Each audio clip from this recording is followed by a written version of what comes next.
Hey YouTube, welcome back.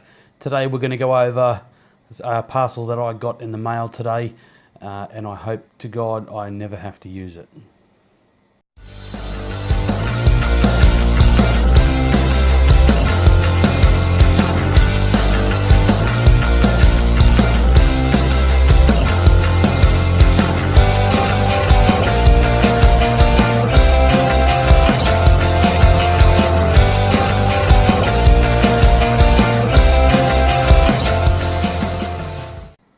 Welcome back to YouTube, Big Kev in the Man Cave.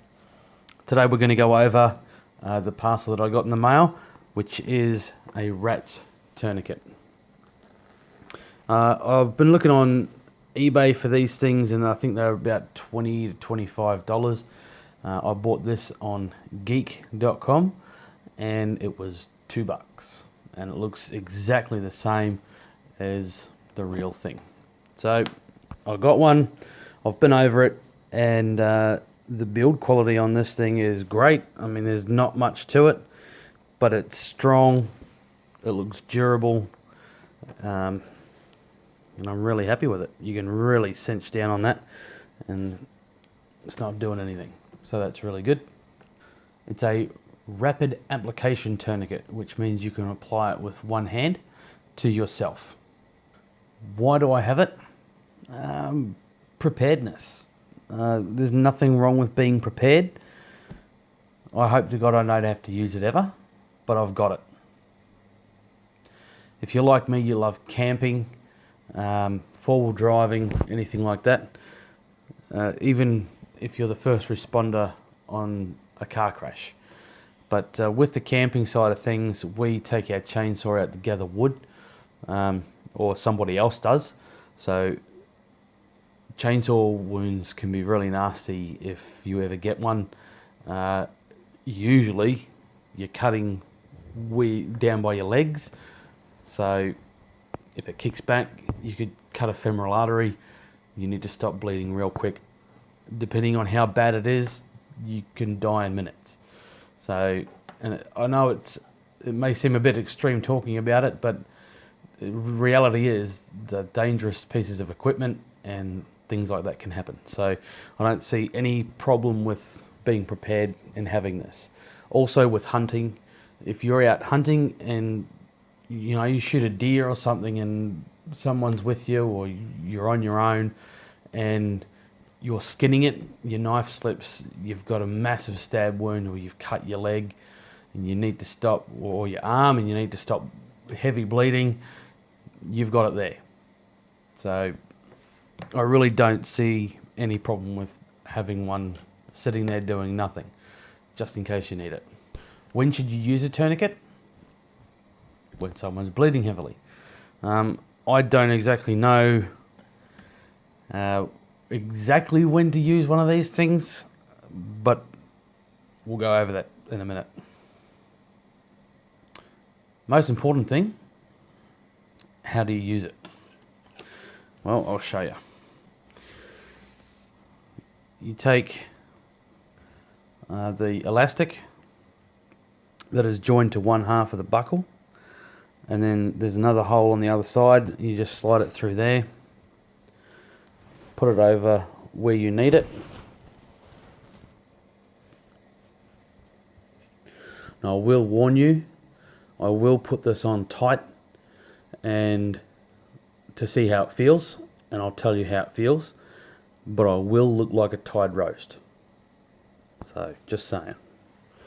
So you get that, you cinch this down as good as you can. Like I said, I've got to learn how to use it. Once it bites, you want that in the top. You get that round, stretch it till its full potential, wrap it around your arm. You want about 1.5 inches of area, and then you cinch it with that buckle. That is tight. I'm starting to lose feeling in my arm. I'll take that off. Oh. Yeah, that's painful. Bit of Chinese burn. My hand is red. That is not a pleasant thing to put on at all. But that will stop heavy bleeding when done properly. I don't know how to use this thing properly, so once I learn, I'll be better off. Alright, I've just got some things written down here that I want to go over. I just wrote them down because I just don't want to blabber on. Mental preparedness. You would have to mentally prepare yourself to apply this to someone. I urge you to learn how to use one of these things if you're going to buy it. Anything that you buy, you learn how to use it properly until its full potential. I've watched a lot of videos on YouTube. That's not what I'm going to learn from. I'm going to get someone to show me how to do it properly. But I have watched a lot of videos on YouTube of medics from the army that have used these things, and they say they are not a pleasant thing to put on. Essentially, what you're doing is cutting circulation to a limb. No circulation, no life. That limb could die, depending on how long you have the tourniquet on.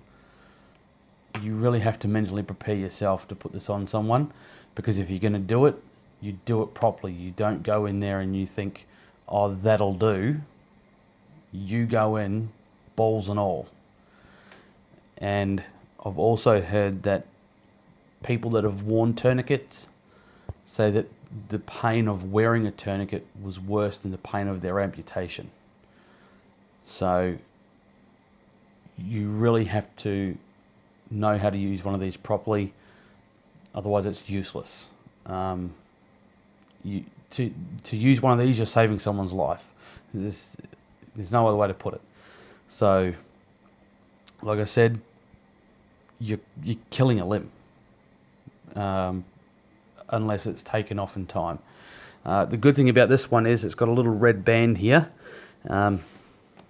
In the kit that I'm talking about, we'll have a Nico, and you can write the time on that so the paramedics know what time it was put on, how long it's been on. Training. I will be getting someone to train me on how to use these, or I will get a medical professional to teach me what they're all about, what the goal is, how to use it, and all that sort of stuff. So I'll update you on that when I learn more. But for now, that is the rat's tourniquet. I'll just put a couple of photos on instead of giving you a close-up. So that'll be at the end of this video. And I'll also post a link there for Geek, so you can go and have a look. There are other tourniquets on the market. There's the main ones that I've seen online on YouTube that people prefer are a cat's tourniquet and a SWAT tourniquet. These are probably the main three that you would see people talking about online. Thank you very much for watching. I really hope you got something out of this. I think it's a very important piece of equipment, and I think it's really good to bring these things up, to bring awareness to different things. So, pretty serious thing to do a review on, but I'm happy to do it, and it interests me, so that's why I'm doing it. Thanks, guys. Until next time, hit subscribe and give it a thumbs up. And until next time, see you later.